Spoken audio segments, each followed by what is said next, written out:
आज हम लोग एनसीईआरटी बुक के इन टेक्स्ट क्वेश्चन को सॉल्व करेंगे। फर्स्ट क्वेश्चन है, व्हाई शुड कर्ड एंड सोर substance not be kept in brace and copper vessels. मतलब ब्रेस एंड कॉपर से बने जो भी वेसल्स होते हैं उनमें कर्ड और सोर सब्सटेंस को नहीं रखना चाहिए। क्यों? इसके आंसर को हम लोग समझते हैं। ब्रेस एंड कॉपर से जो जितने भी वेसल्स मतलब बर्तन जितने भी बनते हैं उनमें कर्ड और सोर सब्सटेंस को नहीं रखना चाहिए, क्योंकि कर्ड एंड सोर सब्सटेंस में एसिड होता है जो ब्रेस और कॉपर से बने वेसल के साथ रिएक्ट कर पॉइजनस कंपाउंड फॉर्म करते हैं, जिससे हमें फूड पॉइजनिंग हो सकती है और हमारा हेल्थ बिगड़ सकता है। इसका आंसर हम लोग कुछ इस प्रकार लिख सकते हैं, कर्ड एंड अदर सोर substance should not be kept in brass and copper vessel. This is because curd and other sour substance contain acid which can react with these vessels to form poisonous compound that can cause food poisoning and damage health. Second question, which gas is usually liberated when an acid react with a metal? Give an example. How will you test the presence of this gas? मतलब जब acid metal के साथ react करता है तब कौन सी gas निकलती है, एग्जाम्पल देना है। और गैस मतलब हाइड्रोजन कौन सा गैस प्रेजेंस है उसकी टेस्टिंग करनी है। तो इसके आंसर को समझते हैं। जब एसिड मेटल के साथ रिएक्ट करता है तब वो हाइड्रोजन गैस निकालता है। प्रेजेंस ऑफ हाइड्रोजन गैस की अगर टेस्टिंग करनी है तो सबसे पहले एक टेस्ट ट्यूब में 5 ml डाइल्यूट सल्फ्यूरिक एसिड को लेकर उसमें जिंक के कुछ टुकड़े को डालते हैं। जिंक डाइल्यूट सल्फ्यूरिक एसिड से रिएक्ट कर गैस निकालती है।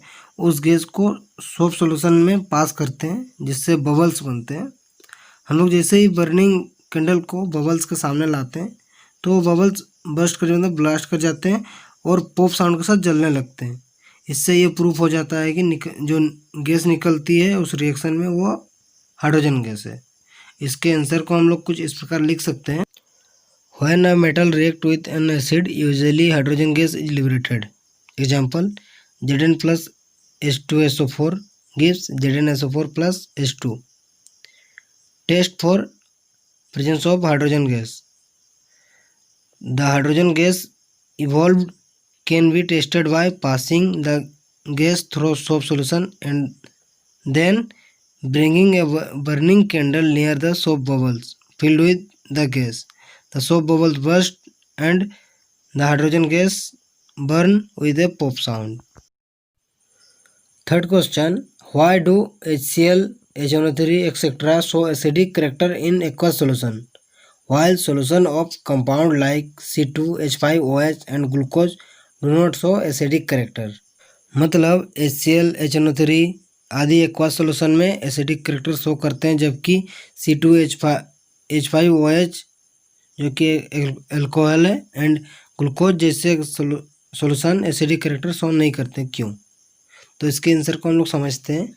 HCl, HNO3 आदि एक्वस सॉल्यूशन में आयनाइज होकर हाइड्रोनियम आयन प्रोड्यूस करते हैं, जिससे ये एसिडिक करेक्टर शो करते हैं, जबकि एल्कोहल यानी C2H5OH एंड ग्लूकोज जैसे कंपाउंड के सॉल्यूशन में प्रेजेंट जो हाइड्रोजन जो प्रेजेंट होता है वो नॉन आयनाइजेबल होता है, जिससे ये हाइड्रोनियम आयन में आयनाइज नहीं होता, जिसके कारण ये एसिडिक करेक्टर शो नहीं करता। इसके आंसर को हम लोग कुछ इस प्रकार लिख सकते हैं, HCl, HNO3 etc. ionize in the aqueous solution to produce hydronium ions, hence they show acidic character. Compounds like C2H5OH and glucose do not ionize in the aqueous solution to give hydronium ion. Hydrogen present in them is non-ionizable, hence they do not show acidic character. Fourth question है, why does an aqueous solution of an acid conduct electricity? मतलब acid के aqueous solution electricity conduct करता है, क्यों? इसके answer को समझते हैं। aqueous solution में एसिड आयंस प्रोड्यूस करता है और प्रेजेंस ऑफ आयंस के कारण ही एसिड के aqueous solution इलेक्ट्रिसिटी कंडक्ट करता है। तो इसके आंसर को हम लोग कुछ इस प्रकार लिख सकते हैं, an acid in the aqua solution ionise to produce hydronium ions and corresponding negative ions due to the presence of ions in the solution conduct electricity. Fifth question, why does dry HCl gas not change the color of the dry litmus paper? मतलब dry HCl gas litmus paper का colour change क्यों नहीं करता? तो answer को समझते हैं। Dry HCl gas hydronium ion produce नहीं करता, इसी कारण HCl गैस लिटमस पेपर का जो कलर है उसको चेंज नहीं कर पाता। तो इसके आंसर को कुछ इस प्रकार लिखेंगे, dry HCl gas does not change the colour of dry litmus paper because it does not produce hydronium ion.